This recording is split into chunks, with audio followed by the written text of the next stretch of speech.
side, the cable from the right hook attaches and is anchored to the left side.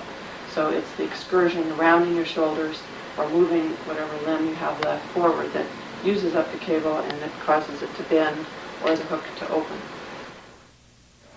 I rely on them totally for eating. I find eating very easy, and I don't really waste any time at it. I can keep up with the best of them. A couple of things that make eating a lot easier for me is to have a fork with a slight arch in this part of it, just a slight exaggeration of this arch, so that by the time the fork gets up to my mouth, this part is flat. It's absolutely critical with a spoon. You can see it has a slight arch. I need a long iced teaspoon so it can, you'll see, fit back over my thumb. I have these things bent at home if I'm out in a restaurant and I don't have silverware that I have brought in with me. It's very easy to just put a temporary kink in the arch in the silverware that you're given and then to straighten it out afterwards. It also makes it easier for me to pick up the fork than I either using the table or, you can't see this, but I can put it against my leg. Push down on the tines, which pushes up the back, then I rotate it over to the side so that it goes underneath the thumb. I'll just show you one more time. This is very important for being able to feed yourself. Pinch the fork here, push down on the tines. The object is to put the end up and over and along so it's held down by the thumb, or it's alongside the thumb. Then this is just going to be fake eating, obviously.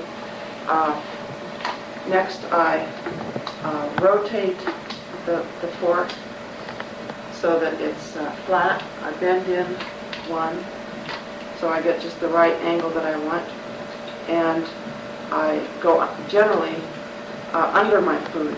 Now, to do this, my elbow is unlocked. I don't try and lift up and then lock and then eat. That wouldn't work. So my elbow is unlocked.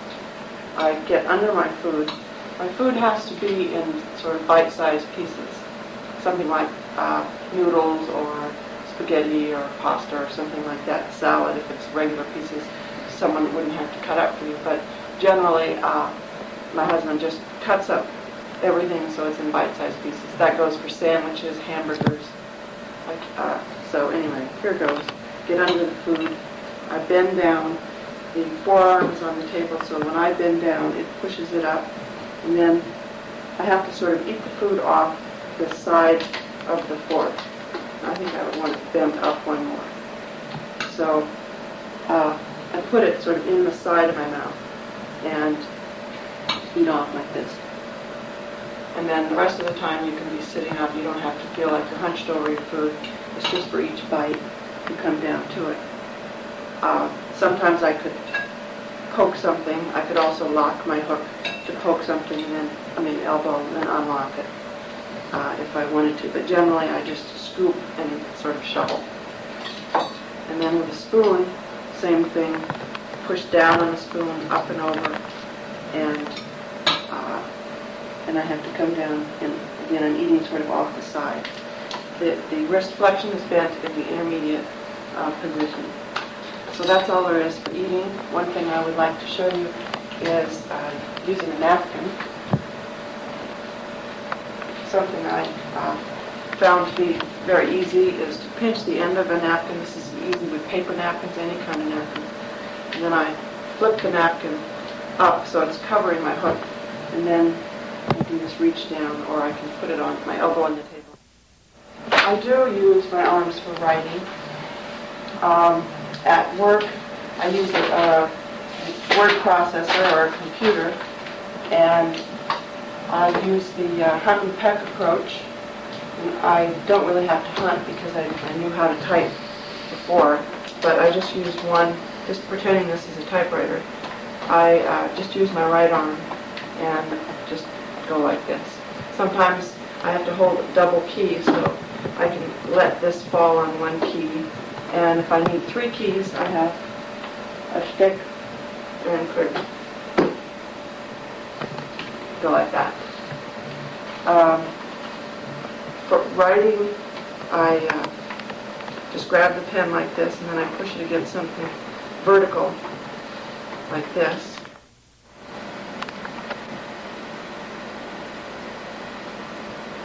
This is my current writing.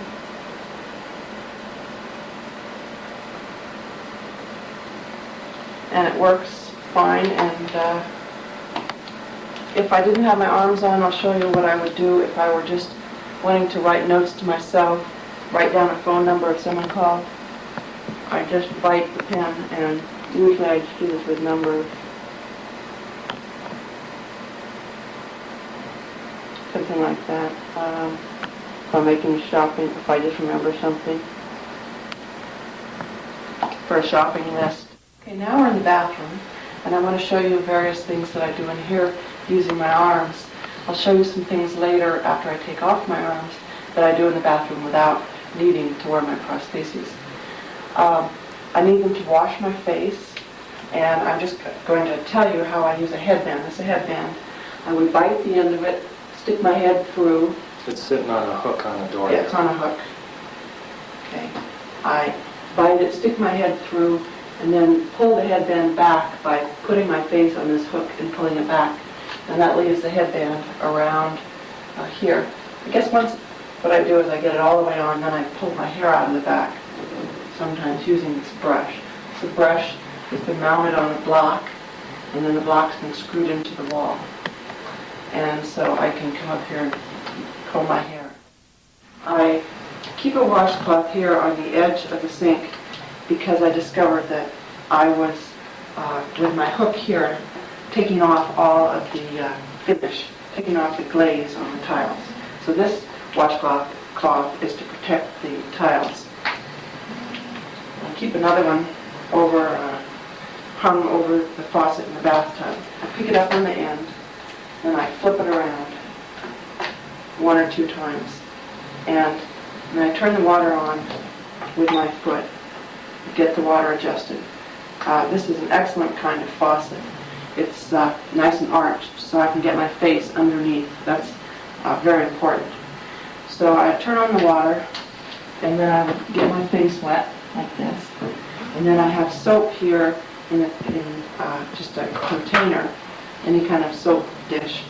So then I rub my face on the soap, and then I either like this or flip it over, put this under the water now, and then I lean down with my elbow unlocked, and then rub my face on the hook. So then I have a towel hanging on the wall.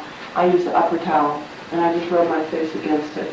On this lower one, sometimes I use to get under my chin. So that's face washing. Now, as far as going to the bathroom, that's what first thing an amputee wants to be able to be independent in, and that and eating. So I'll get to that without further ado.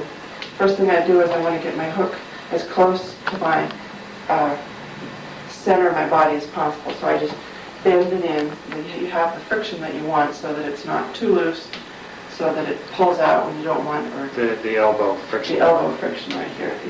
Yeah. So I get in close to my body, and I bend, flex the wrist.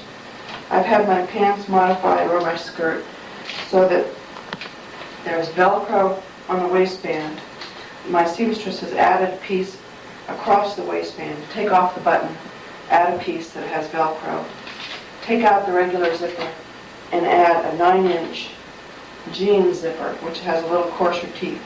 And instead of ending right here below the waistband, with 9 inches, you can get to the top of the waistband. So that's what I found you need.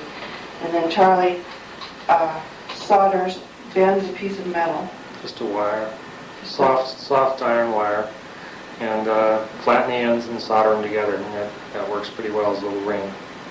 And this is a good size. It's not noticeable when the waistband is closed. But it's enough for me to be able to pinch with the end of my hook. And this is the hardest thing, is to open the hook close to your body, as you might imagine. And then it unzips easily, zips up easily. Go like that and it shakes down. So what now you have to imagine is that I have unzipped the pants all the way. Then I would straighten out my wrist, put either in the pocket or part of the pants. Usually I use my thumb to push down. On this side, I would use this friction here to push down. From the tubing on the hook. The tubing, yeah, tubing on the bottom of the hook. I probably wouldn't even need to lock the elbow, but I could if I wanted. So then the pants or the skirt, skirt's easy, you just lift it up. You don't have to unzip anything. But pants, I push down, and then I would sit down, and after going to the bathroom, I would take off as much toilet paper as I needed, probably a couple feet, 3 feet. It's nice to pad the hook. And then I grab the other side, tear it quickly. Then between my knees, I orient the hook so that it's sort of vertical. I take a little pinch, and then I kind of pleat it by keeping it between my knees, pushing back, opening, not losing the part that I got previously. Stay away from bathrooms with little squares. Oh, yes. I always hate little squares. It can be done, but it takes a long time, and it's a real pain. It might even be worth putting in some toilet paper in your purse, or sheets, or Kleenex or something, especially when you're starting out. But little sheets would be definitely. But as I say, it can be done. Usually if I come out of the bathroom cursing, Charlie knows what happened. She's never gotten stuck in one either. No, but you have to be able to use your feet in bathrooms, especially gas station bathrooms, to get out of the door. That's the biggest test. So here I have this wadded up little bundle of toilet paper. I bend in, flex my wrist, then I straighten the elbow all the way, and it's a perfect aim. And either whatever I have done in the bathroom is easily cleaned up, and then I can sort of push against my leg, let it fall into the toilet. I don't have to touch what I've just wiped up. So then this is usually repeated a couple or 3 or 4 times. And then when I get up, I put the thumb oriented like this in the belt loop. No, I can't reach it up here, but down here it's very easy. I'll put it in the belt loop, and usually I'll put this part of the hook in this other belt loop. So belt loops are kind of a necessity. And then I'll work my way up, work the pants up, and I'll usually probably have to go like this to keep the pants from falling down. And then I'll grab a hold of the zipper, which is now down here. Sometimes I can hold the pants together with my knees, and then I just work my way up, zipping, and usually kind of dancing around. And that's all there is to it.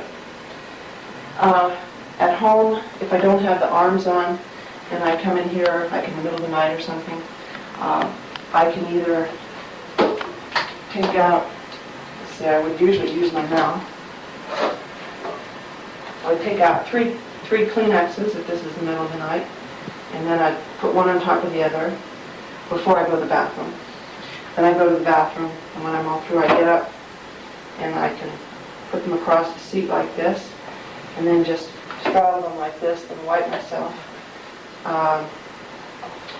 For number 1. For number 2, I would depend on the bidet.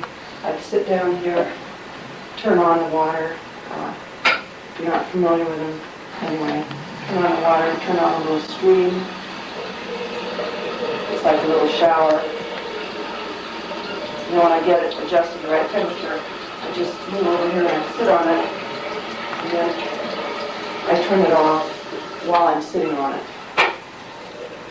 So that's something else that's very convenient.